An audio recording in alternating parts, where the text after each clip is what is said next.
welcome to Tub Talks with Damon. My special guest today is comedian, host, interviewer, New York personality, and advocate, Adam Sank. Hey. Hey! Welcome to the tub! Thank you. Welcome to Brooklyn. It is a pleasure to be in a tub in Brooklyn. So you didn't need a passport to get here. I didn't. I just needed the L train. It was so easy and fast. That's what they say. And also, this is the first time I've been in a bathtub with another person in at least a week. There was another person a week ago? Yeah, probably. No, I was saying... Hopefully it wasn't another show. It was not another show. Okay. No, I was saying to Damon before we started, computers. I don't think I've tubbed with anyone since I was a child. Wow. Other than a hot tub. Do you remember who your last tub was with? No, it must have been like, when my mother and her friends would have play group for their kids, and we would all be camped together at one house for the day. I'm sure at some point we were bathed together, but I would have been 3 or 4 years old. That is so cute. This is definitely more fun. Cute. This is more fun. I think so. Yeah. So Adam, the first thing that I'm asking my guests is that I would like to know what you like most about your body. Well, Damon, Yes. I like my ass. What do you like about it? I've always sort of been known for it. I have a big butt naturally. I don't have to work very hard to get it. It's smooth. There's not a lot of hair. The little hair that is there, I remove. Just my choice. No judgments. Why? Yes. I love a smooth ass and a smooth hole. Wow. I think it's just aesthetically pleasing for me. And I know it's, especially nowadays, the hairy hole is back in a big way. But I couldn't have a hairy hole even if I wanted to, so the slight hair that's there gets removed. And I think it's a good ass, especially for a 51-year-old. Okay. So, did you ever feel pressure to have a smaller ass? Or you said you have a big ass. Did you ever feel... It's always been an asset in the gay community. I didn't know I had a nice ass until I came out. No one ever, when I was living as a straight guy, no one ever said oh, you have a nice ass. And then when I came out at 21, suddenly people started commenting on it. And I was very skinny at the time, but the butt was big, so it was noticeable. And when did you start deciding to remove the hair? Oh God, that's a good question. I think I started grooming the whole region, like dick, balls, and ass, right around that time when I came out. I started to watch porn. And you have to remember, this would have been 90, 91. The aesthetic was very hairless then, which actually I think was a product of the AIDS crisis. This notion of wanting to look young and boyish as opposed to looking older, because whether or not we were conscious of it or not, there was this, we saw older guys and thought AIDS. Right. And so I think that if you look at the porn from then, everyone's hairless. Jeff Stryker was sort of the quintessential porn star, and he didn't have a hair on his body. So I think I saw that and thought, oh, I should probably start grooming. And I just never stopped because I do like it. You do like it? I okay. do. But it was kind of a should that came out. That came I from think porn. I felt like it was something I was supposed to do as a gay man at that time. I mean, as was, wearing tight jeans with the white t-shirt tucked in, which was very much the look. Calvin Klein jeans, Calvin Klein underwear, everything that was big then.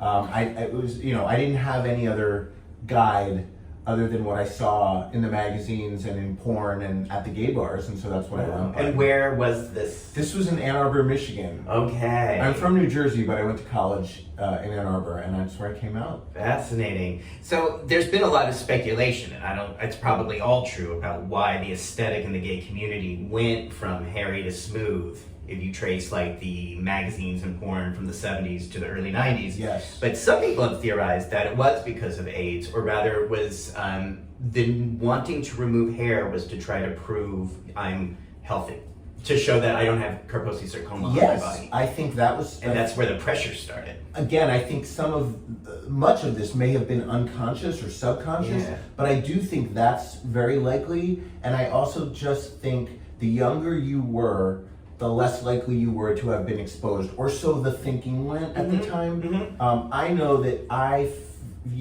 felt safer around my own cohort at that time.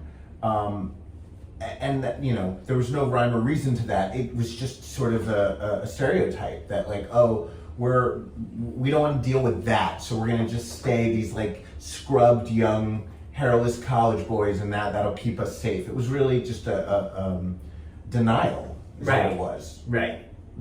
But you said today grooming and shaving still feels like a good choice. Yeah, I mean, it depends on like.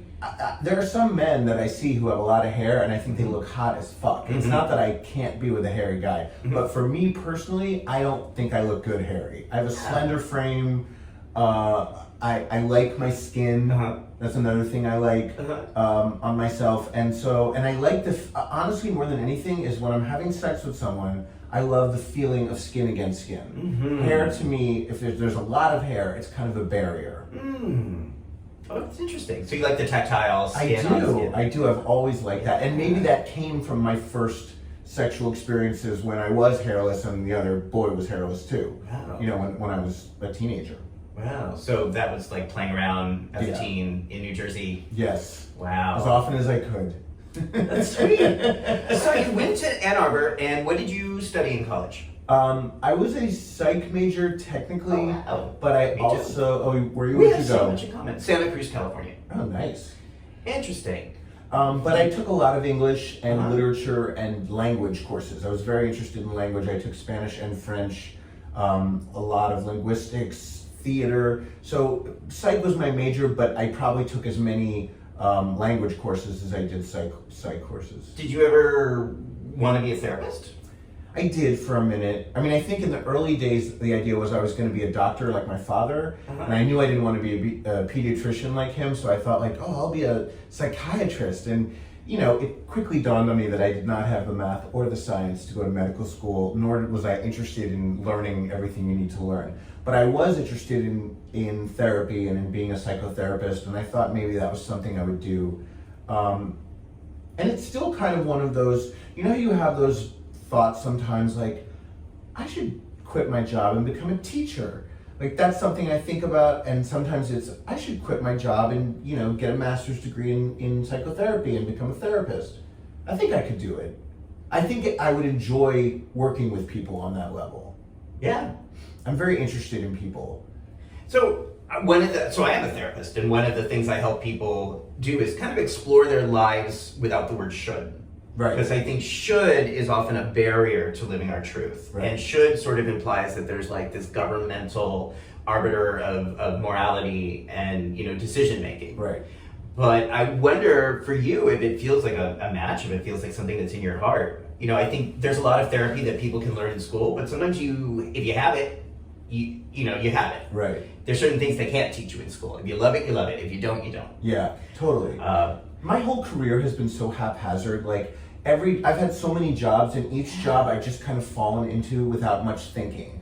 And part of that was because I always had comedy on the side, and now I have the podcast on the side. So my profession has never been like of paramount importance to me. As long as it pays the mortgage and provides health benefits, I sort of can do anything. But I do think, like, someday when I'm like, let's say when I'm like 60, I'd love to, like, as a retirement job, be a teacher and not care whether it paid me enough, because I would have enough saved up by then, you know, and just go to a school where really good teachers are in need, maybe where kids are in some kind of crisis, and try to make people's lives better. Like that really appeals to me. Wow. So how? And I also love teaching. I love teaching people things on Facebook about grammar and writing, and it's sort of, I'm kind of pedantic in that way. Wow. So how did comedy come about? Because I think people watching this, or people who are familiar with you and your show, are really know you best as a comedian. They're like, he doesn't seem very funny in the bathtub. Well, baths are kind of funny. Just this situation's kind of silly. It's hilarious. I love it so much. So that's part of what that's about. So we're already being silly right now. Comedy was, again, kind of haphazard. I grew up doing musical theater. As a very little kid, I was always like, when the town would put on a musical and they needed a kid, I was always the kid. And I loved it. And I grew up doing it in grade school, middle school, high school, college. I didn't major in musical theater, and I should have. There's that word again, because I would have loved to have really been trained, and I never was. but I always had this extreme confidence being on stage. So what I lacked in technique, I made up for in like, I'm happy to be on stage and I'm loud and I can remember my lines and can carry a tune even if I don't have a trained voice. And I did that all through college, and then I stopped and I missed it terribly for like a decade. I just felt like there was this hole in my soul. And I would have fantasies of like, okay, I'm going to take an acting class and I'm gonna get an acting coach and I'm gonna get headshots. And I actually did get headshots, I think at one point. But the reality of being in New York City, where you're surrounded by the best actors in the world, the best singers, the best dancers, the best everything, right? And these are people who have trained. Some of the time they were very young to do this craft. I'm not gonna be able to compete with them. And so I thought, what can I do? What am I really good at? Well, I'm good at writing, I'm good at telling stories. I seem to be good at making people laugh. What if I tried stand-up? I wasn't a huge stand-up fan, although as a child I did have like Joan Rivers album, Eddie Murphy album, Robin Williams. I was kind of interested in it, and then I sort of lost touch with it for a while. But I thought, I think I can do this. I tried it, I loved it. I was bitten immediately, and I did it for the next 16 years. Where was the first place you performed in New York City? The first place was the old Gotham Comedy Club, which is now called the Metropolitan Room. Okay. And it was what's known as a bringer show, where anyone can be on the stage. You just have to bring X number of audience members. And how many? Oh, it was probably 10. Okay. And I probably brought 50 because I was so excited, and I told everyone I knew. And you know, you get 7 minutes. And they tend to be terrible.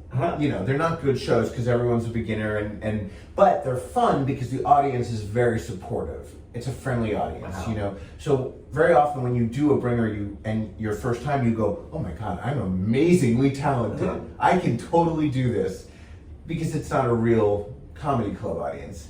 But I just kept doing it, and I did the bringers basically until I ran out of friends and family that were willing to come, because they had seen it enough. And then sort of the next level is what are called guest spots, where you're not being paid, but somebody will let you in their show without having to bring. And then you start getting $20 here, $25 here, and it really is like anything else. You have to put in your 10,000 hours, but if you do, you get to a point where you start getting legit bookings, and people are like, okay, can you do this gay pride event, or can you do this corporate event, and here's $500 or here's $1,000, or you know, over time the money got better, and I got better, but I also started to enjoy it less and less the longer it went on. Any idea why it became less enjoyable? I mean, as a therapist, I think you'll appreciate this. I think it in a very healthy way, I became less needy of the attention and the applause and the, you know, because fundamentally most comedians are really damaged and they're empty holes, for want of a better term, and they're seeking love from a crowd, right? I mean, that's why most people go into show business, but especially comedy. Because comedy, you're not reading lines that someone else wrote, you're not singing songs that someone else wrote, you are going on stage and saying, this is me, now please laugh and applaud and love me. It's a really narcissistic pursuit. And I think as I became a healthier person and became more sort of okay with all this and like what was inside me, I just didn't need it anymore, and it started to feel, I've described it as a magician who performs the same tricks over and over again. It didn't matter if I came up with new jokes. Once I figured out that thing that I can do that makes people laugh, it was the same thing every time. And it became boring to me. And it didn't matter whether I killed or whether I bombed or whether it was just okay. It felt the same after every show. And I just thought, I don't need this anymore. And also, because it's such a disgusting business. I mean, the people who run stand-up are the lowest of the lowlifes. Just toxic. Run stand-up? You mean like the club owners, the managers, the bookers, they're all parasites, and they're all broken. I guess it's a good thing you're not going to play after this. Fuck all of you. You know how I feel about you. I've made it very clear. And you put up with that. Yeah. Because you have to, and I just thought, I don't have to put up with this anymore, because I don't need this anymore. Wow. And the thing that happened, and this people always say this, the moment you say I'm quitting, suddenly you're in demand. So since I have retired, which was like 2016, I have been booked for the highest paying gigs of my career. Wow. And I only will take a gig now if either the money is extraordinary or if it's something I would really enjoy. And it's really been great for me because I perform 2 or 3 times a year and I fucking love it. Wow. So that's really cool to hear. It's interesting that you and I and a few of my guests are all born in the same 8 weeks. We're all 51 now. What's your birthday? April 25th. Oh, February 23rd. Yeah. Wow. So you're 2 months older. We're practically twins. Yeah. And this idea that we can be in life, we can have different purposes, we can have different goals, we can have different careers, that sometimes we take something on and it's really meaningful and enjoyable. Yes. And it's okay that sometimes that leads to not enjoying it anymore. That's growth, that's change. Yes. And I think that's sometimes people struggle with that, or they have shoulds, like, oh, wait, if I'm successful or if I really loved it in my 30s, I should still love it in my 50s. Right. And I tell people that doesn't always work that way. Well, and so many comedians that I'm friends with said to me, how can you quit? How, after all this time and all this work? And I was like, because I want to. It's the easiest thing in the world. None of them could imagine ever giving it up. It really does become a habit.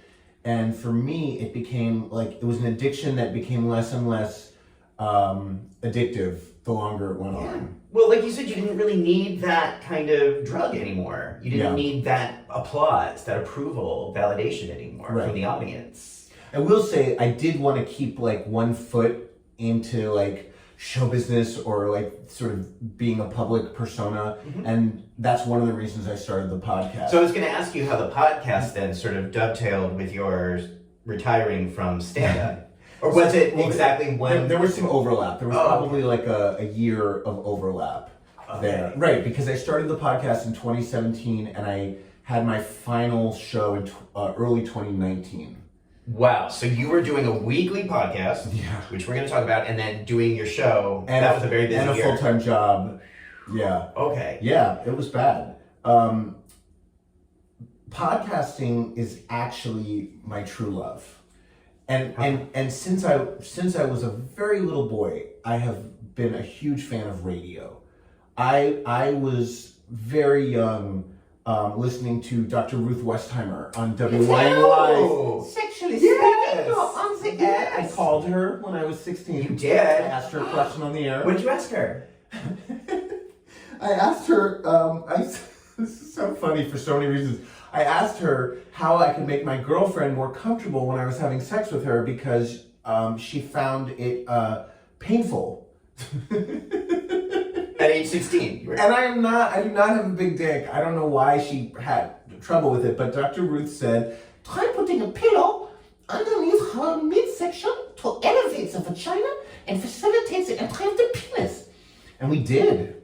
And it was great. Wow. Yeah. Go Dr. Ruth. She's the best. She's amazing. So I listened to Dr. Ruth. I listened to Howard Stern. I listened to all of the Casey Kasem and the Countdown show. Did you have Dr. Demento? No, that was LA. Yeah, that was in LA. We didn't have that. Oh, okay.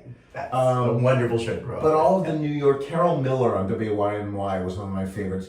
And late into the night, I would be in my room listening to my little digital clock radio. And when I was 9 and 10, I started making audio cassettes with my friends where we would do a fake news show, which was very much based on SNL, Week in Update, and not necessarily the news. I don't know if you remember that from HBO. Yeah, that was out of Canada, right? No, am I thinking of something else? That was CTV, right? Yeah, okay, which was also great. But HBO had sort of that. They had not necessarily the news, was basically an SNL Weekend Update that went on for a half hour, which had some very funny people on it, Rich Hall and Stuart Pankin. We were doing kid versions of that, and some of them were filthy, but like, you know, very juvenile. But so I always had this thing about audio. And in fact, so then I go to college for psychology, as you know. Then I went to grad school for journalism. And I was an electronic journalist major, which meant TV and radio. And radio was my favorite because it was building a story through nothing but sound. And I'm not a very visual person. I have facial blindness. I can't recognize one person from another. And I'm just not good at visuals, but I have a really good ear. And so I was going around New York doing stories about a construction project that was taking too long, and I would take my microphone over to the bulldozer and record some of that sound, and then I would go over to a different vehicle and record that, and then I'd interview people and I'd weave it all together so that, and it just was so satisfying for me. And then I never got to do anything with it because after I graduated, I went to work for Fox News Channel as a line producer. Now, let's just clarify, because I think the Fox News of that era was already terrible. Wasn't as bad as it is today. But in my defense, I was with them from the beginning before they were ever even on the air, so I did not know what it was. I thought it was just going to be like another CNN. Right. It was horrible. I don't want to get into Fox News because we could talk for hours about it, but it was TV journalism. And were you on the air? I was never on the air. I was a line producer. I wanted to be on the air, of course, but no one ever wanted me to be. Go figure. So, I mean, I played around. I made a couple reels, you know, just for myself with my favorite cameraman, but but yeah, so the podcast is really a marriage of everything I've ever done, right? It's using my training as a journalist and a producer, how to put together an hour-long live show, how to tell stories, how to make it interesting, how to book and interview guests. Mm-hmm. All of that came from Columbia and from being a news producer. But then there's also like the comedy aspect and the radio aspect of like, all we have to work with is sound. So how are we going to make this interesting, funny, fast-paced? And if you listen to my podcast, it's a huge ripoff of the Howard Stern Show. We have sound effects for everything. So if we talk about fucking, there's fucking sound effect. If we talk about monkeypox, there's monkeys chattering in the distance. You know, that to me is hilarious. Wow. That is Fred Norris on the Howard Stern Show, who is a mastermind and a genius. And my show will never be their show, but I want to create like the gay Howard Stern podcast. Wow. Now, Howard eventually went from radio to having a visual show. Are you going to do that, or have you thought about doing that? The studio that I do the podcast in is set up for cameras and lights, and we keep talking about doing it, but I keep going back to like, I really like the medium of sound. Mm-hmm. The thing about listening to the radio or podcast or anything that doesn't have video is you can do it anywhere, right? You can do it when you're showering, you can do it at the gym, when you're on a car, a plane. And because of that, it's the most intimate medium. Mm-hmm. You take it with you wherever you go, and it's just voices and sound in your head. And you can be living your life and doing all kinds of other things, but that's always going. It's almost like a thought in your head. And when you add video to that, I feel like you lose some of the intimacy, and also I'm just not good at it. Like, I'm not good at making videos. I never got into the YouTube stuff. I'm terrible at the TikTok stuff. That's not my wheelhouse.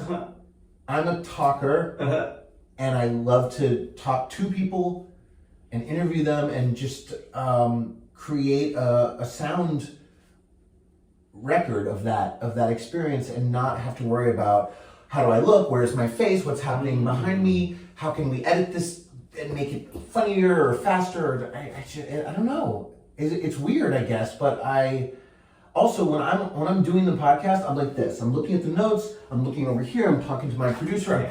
I'm away from the microphone, doing all kinds of business. When you're on camera, you've got to be focused on that camera. Right. And I feel like it wouldn't be as good. Okay. So you started this at the end of 2017. You have now done mid 2017. Mid 2017. You have now done about 240. Well, while we're talking, that'll be different by the time people watch this. But you have done over 240 podcasts. Yeah. That's a lot of work. It looks like you've done one every week. Have you ever taken a... We try to do a new one every week. Once every quarter, calendar quarter, we do a best of, just because we all need a break. Wow. And sometimes I go away and I don't want to come back from a vacation and immediately have to go do a podcast. Wow. So, so this is your do take... some best ofs. Right. This is your weekly take on news, whatever people are talking about in the news. Yeah. You and your co-host will dish about. Yeah, so the first half hour is news and topics. Right. And what I appreciate very much is that you and your hosts are very open about sexuality. Yes. And I think very that's so sex positive important. I mean, podcast. I think that's such an important thing in our community to be talking about, it's sex in a very real way. Yeah. I think a lot of gay people in the public want to sanitize that or play that down. Yes. But it can be, for many of us, such an important part of life, and important that we talk about that as part of life. Absolutely. I've always been sex positive. I try to give, good information when we talk about things like HIV, PrEP, monkeypox. I mean, whatever risk we're looking at when we talk about gay male sexuality, I try to get the information out. But I'm also I'm a whore. I love dick, and I'm not ashamed of that. And I am happy to talk about that. I was in a relationship for a good chunk of this past year, and we were open, and we talked about being open on the air. I had him on the show. I just think shame is such a destructive thing, particularly for gay men, but for everyone. Shame is just the worst. And I try to remove the shamefulness around sexuality, because there's no reason for it to be there. And one of the many things also I appreciate about that, living without shame, living your truth, being honest, is that you have been out and open about living with HIV for quite some time. Yes. How did you decide was that just because you don't live with shame, or how did you decide to be out in public about that? It was a tough decision because it is coming out again. Yeah. Right? First you come out as gay, and there's all this stuff attached to that. And then it was now I have to go through that same thing again. I'm trying to remember how it happened. I think it was around... So I became infected in 2004, found out in late 2004. And initially I only told my closest friends. And then eventually I told my family. And I think it was probably 2008 or 9, or maybe even 10, when it was my birthday, and I used to have a blog that I blogged in regularly. Now I have a new blog, but it's really about the podcast. This was my daily personal blog, like a public diary. And I just said, today's my birthday, and the gift I'm giving myself is I'm not keeping this secret anymore. And I talked to my mother about it the day before, because I knew she was going to feel some things about it. And she was very much against my doing it. And Why? First of all, my mother's a very private person. She wouldn't even like that I'm bringing her up in this context. But what she said to me was, I'm afraid it will make people feel differently about you. I'm afraid that it might be held against you, like in a professional situation. And I said, Mom, that's possible. I can't guarantee that won't happen, but I think the good of doing it will far outweigh any bad that comes my way, and I'm willing to accept it. Ironically, very few people saw it. I did have blog readers, but it didn't make much of an impression. And then it was just I'm out now. I told everyone that I brought it up casually in conversation. I think I was on a podcast, a straight person's podcast, where I talked about it. Then, years later, Charlie Sheen tested positive. And there was this media frenzy. And everyone was not gay guys, but the typical straight person was Charlie Sheen has AIDS. Charlie Sheen is dying. Charlie Sheen must have infected every single person he ever had sex with. Just so much hysteria, and misinformation and misunderstanding about what it meant to be HIV positive in 2015 or whenever it was that he came out. And I was pissed. Like, I felt myself getting angry that this is where we still are culturally, that we haven't moved past this fear of a virus that is absolutely controllable and treatable and is not a death sentence and is not even something one can spread if one is on the proper medication. Excuse me. Sure. So, That's my water. Stay hydrated, folks. It's important to move my yeah. So I basically took that blog post and I linked to it on my Facebook page and said, I already told you all this, but I'm telling you it again because of Charlie Sheen and all the misinformation, and here it is again. And this time, I think because it was on Facebook, it got a tremendous amount of attention.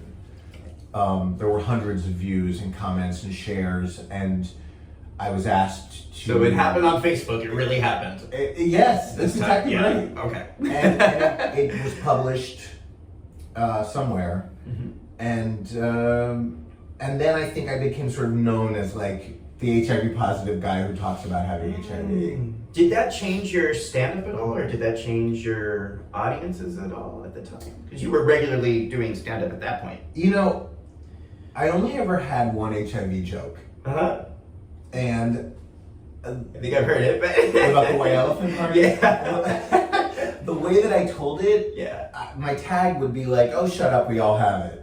So I never really said like I have HIV and made a joke about it. But if you listen to that joke, and I didn't tell that joke very often, I probably told it 2 or 3 times. But then Mark King wrote about it when he interviewed me for My Fabulous Disease. Okay, well now you have to tell it.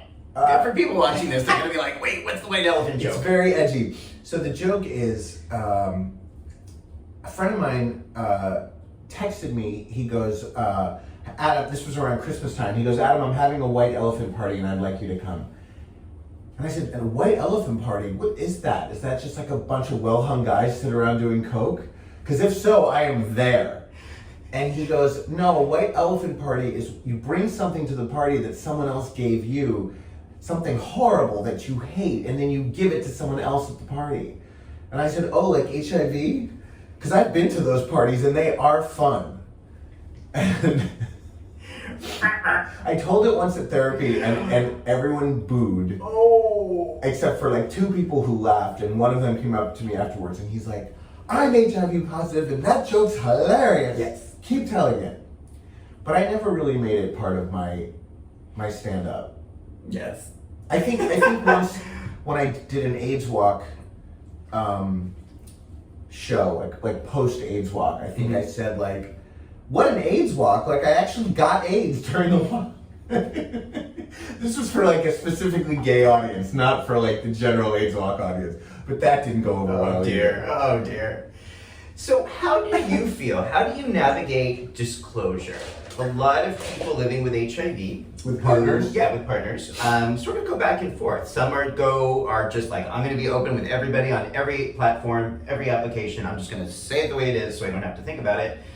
Other people are nervous or scared of disclosing, or because of you equals you, it doesn't matter, which is actually my opinion. Because of you equals you, it's like, I don't think disclosure is important. Right. But I wonder, like for you, how do you navigate that? It's changed over the years. Yeah. It was obviously a much bigger deal to people 15 years ago than it is now.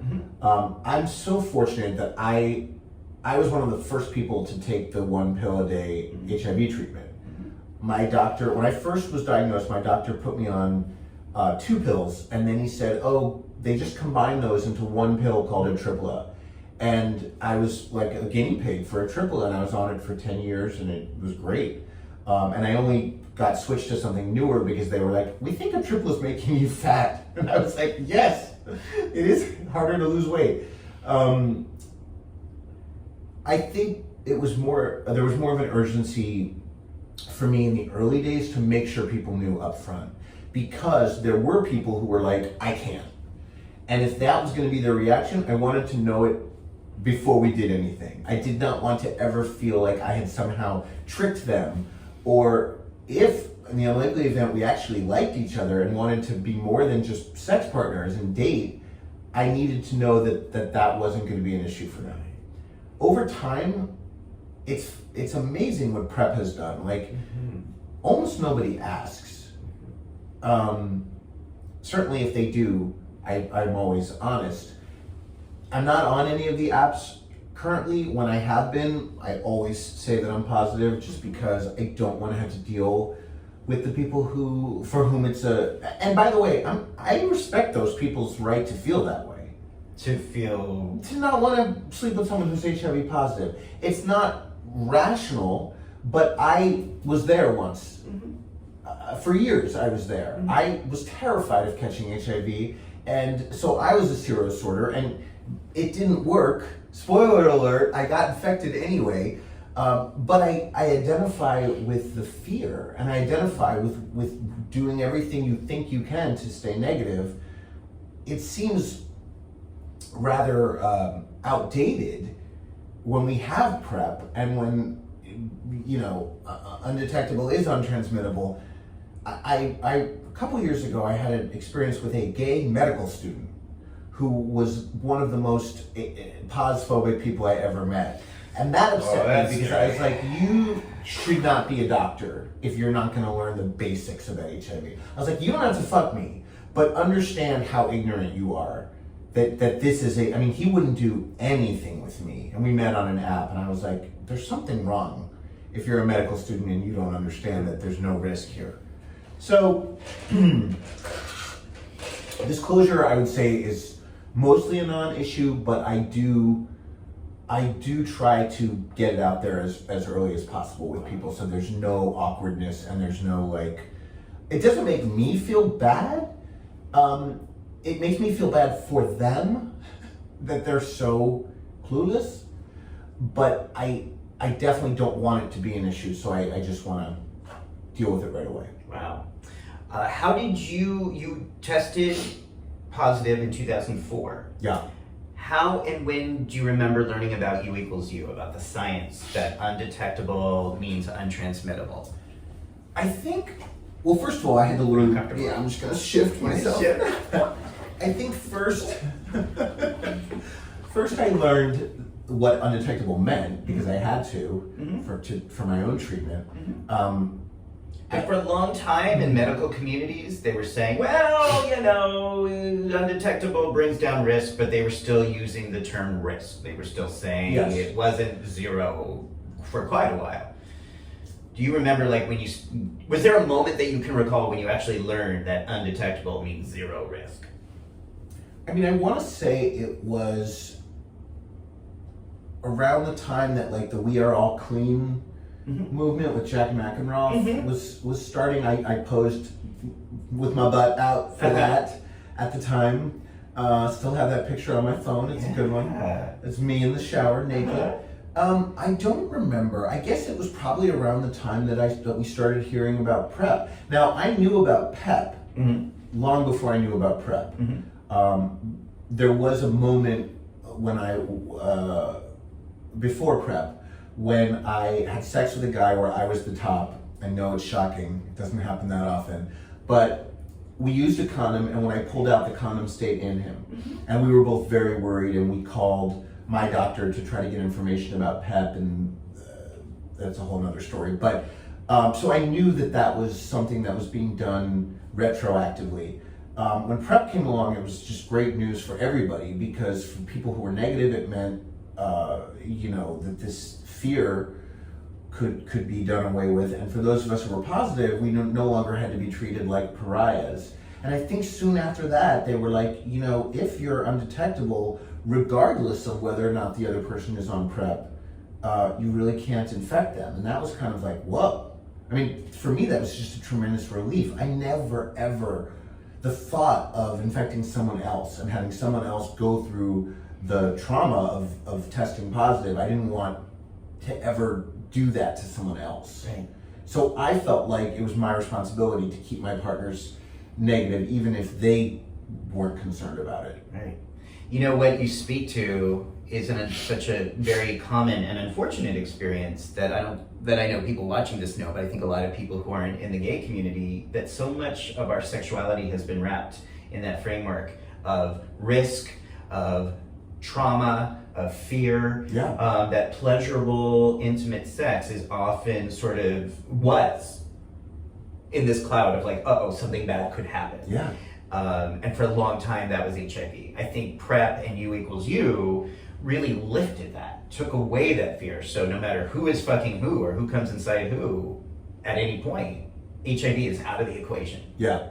Yeah. And that's been like such an amazing thing for me to witness and to see on both, again, PrEP and the U equals U side of that. Yes. I mean, you're right. I came out, like I said, in like 90, 91, Yeah. the height of the AIDS crisis. Yeah. I never had sex without thinking about the risk, Mm-hmm. ever. And my first boyfriend in college was positive, which at the time was a very big deal. We both expected that he had 10 years tops. He was as healthy as a horse, and he's still as healthy as a horse. And ironically, he didn't even start treatment until well after I did, because he was just a long-term non-progressor. But when we were, kids in college, it was like only condoms. I never went down on him. We didn't wet kiss. I mean, I was so paranoid. I got tested every month. I went to health services and got tested. Right. This is the irony of my eventually testing positive, is that I couldn't have been more careful in the early days. But I think, as with so many other gay men, their condom fatigue set in, and I didn't want to be afraid anymore. And there was a self-destructive aspect to it. Absolutely, there was some shit that I needed to work on in myself. I wish I hadn't put myself at risk. I wish I were negative. It's all things considered, it's easier. But I have been incredibly blessed to be alive and healthy and undetectable after all these years. Yeah. Can you describe what that term is, condom fatigue? Well, I think, as you just said, Damon, we have a natural need to be intimate with someone. And that means without a latex barrier. You want to, when you have sex with someone, when you connect with another human in that way, you want to feel everything about them, and you want them to feel you. And having to, as much as there was this education of safe sex is hot sex and condom sex is hot sex, it really wasn't. It was a lovely attempt to try to get us to use condoms, and it was effective to a certain extent, but I think we all felt deep down inside that we were like missing out on something. And so you would, whether it was because you were drunk or high, or whether it was just because you really had this extreme desire to feel what that felt like, you would try it without a condom once.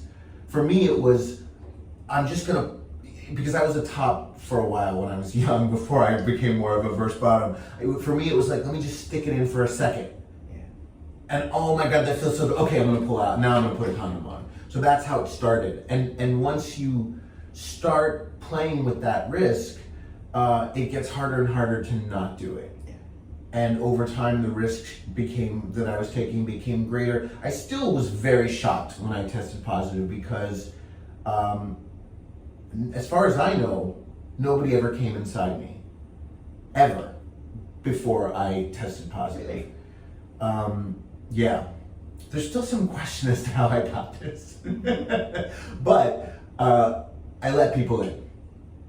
Okay. I did. And I was unlucky, is what it comes down to. Yeah. But also very lucky, Yeah. in retrospect. Yeah. Wow. Thank you. Thank you for sharing all this. My pleasure. What I also admire is that you have taken your life, your work, and you have used this to fundraise. And I don't Yes. think people know this about you, but I know this about you. You have raised about 100,000 altogether Yeah. from the AIDSWalks for AIDSWalks, for GMHC, Yes. which provides care and housing and physical and mental health care for people living with HIV. You have been one of their star fundraisers for a really long time. Yeah. I have to confess, I've taken the last couple of years off. I've been fundraising for other things like the Food Bank of New Jersey, and some other causes that I care equally about. But yeah, I for years I was a member of the New York City Gay Men's Chorus, and they had their own AIDSWalk team, and they asked me if I wanted to be a captain, and I was like, sure. And that just meant rallying everyone in the chorus to try to raise the funds on their own page and get everyone together for the walk and do all the organizing. And from the beginning of social media, I have found that for whatever reason, I'm good at fundraising. My mother was a professional fundraiser for many years, so maybe it's genetic, but I'm good at asking for money for other people. Not for myself. I'm not comfortable doing that. But for causes, I post over and over and over again, and the dollars just come in, and people have been very generous. And some of the same people, year after year, have donated. A kid I went to high school with, a straight guy who's very wealthy now, who was never close to me, and I don't know why he gives me so much money, but every time I raise money for anything, there's $250 from him, you know? So people are lovely, and it's easy for me, and it's one of those things of like, if you can do good and it's not breaking your back to do it, like fucking do it. Yeah. And so, yeah, they're a wonderful organization, and especially because, HIV care and sexual health care in general has very much been geared toward white men.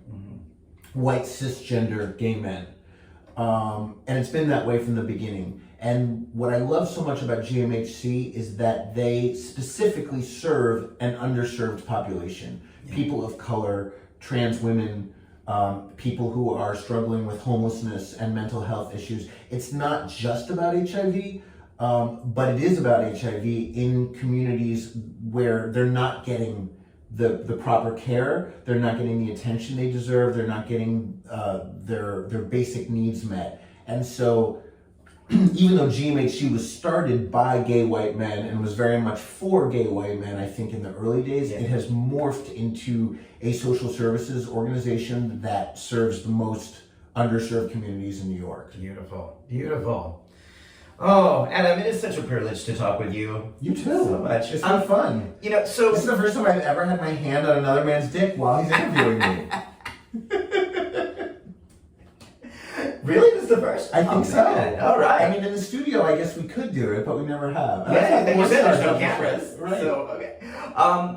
In this world, things are pretty turbulent right now. Yes.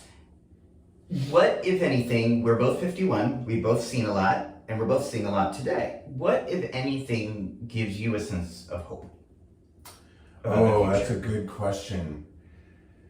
Yeah, I don't have a lot of hope in our institutions at the moment, or in any of our leaders. I'm not a religious person, but I try to be spiritual, and I try to think about like what is my higher power, Rick? What is my idea of God? And honestly, for me, it's the goodness in other people. When I see someone just being generous or being kind for no ulterior motive, just because they want to help someone else, that to me is like God. That's like the God spirit in all of us. And I believe to this day that although there are truly evil people in this world, like Donald Trump is fucking evil. He's like a cartoon villain that like no one could even dream up. And there are a lot of people like him in the world, but I do think there's more good than evil. I do think that the average human being wants to do good and wants to help others and wants to be kind and gentle and nurturing. And I just think we have to be that as much as we can be, and we have to look for that in the world to keep us from just completely giving up and just sinking into despair, because that's not going to help. Love that. Thank you. Thank you for that take on that. And I think very much the same thing. What helps me is really these interviews with you and the 60-something other interviews that I've done as we're speaking. Because everybody who I've talked to are people who are contributing that energy, what I call that God energy, that light into our world, doing something within their realm to make this fucked up world a little better, a little easier for others. Right. And that gives me a lot of hope. And for me, that's like the antidote to seeing a lot of what's happening on the news right now. Yeah. And just making sure that my brain is getting fed just as much of that as it is of CNN right now. You have to turn off the 24-hour news. Yeah. And watch CBS Sunday Morning. One of my favorite shows because they do some sad stories too, but they do a lot of really uplifting stories about people just doing good things for the world. Wow. It's a lovely show. And That's a great plug. All right. Jane Pauley is a treasure. The theme song is played on a trumpet. I mean, what could be better? That's so sweet. Okay. All right. So when people want to listen to your show and follow your work, the link is going to be on YouTube. If you're watching this, it's going to be down below. Hi. Do the plug. So you can go to adamsank.com for all things Adam Sank. There's links to the podcast, my merchandise, my blog, all of the things. But the easiest way to listen to the podcast, if you don't want to pay anything, is just go to Apple Podcasts. They're all there. They show up a week after they first air. And if you really want to hear them when they first air and you want to hear them live, you have to subscribe at dnrstudios.com. But all that's on my website. Wow. So you actually do live shows? We do. Wow. Every other episode is live. That's great. Yeah. That's cool. Scary. At some point, I want to do these tub interviews live.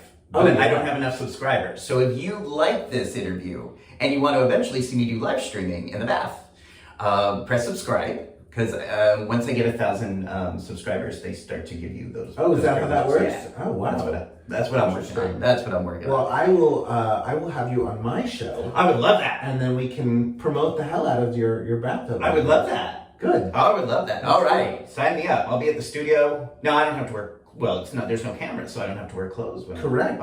I prefer you did. Perfect. All right. All right. So go to the Adam Sank Show. Yes.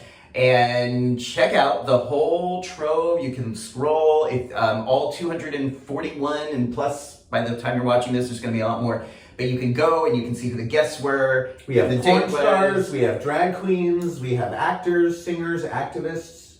And hear more wonderful stories about people doing interesting things in the world. Yes. Okay. All right, everybody. Thank you for watching. Mwah.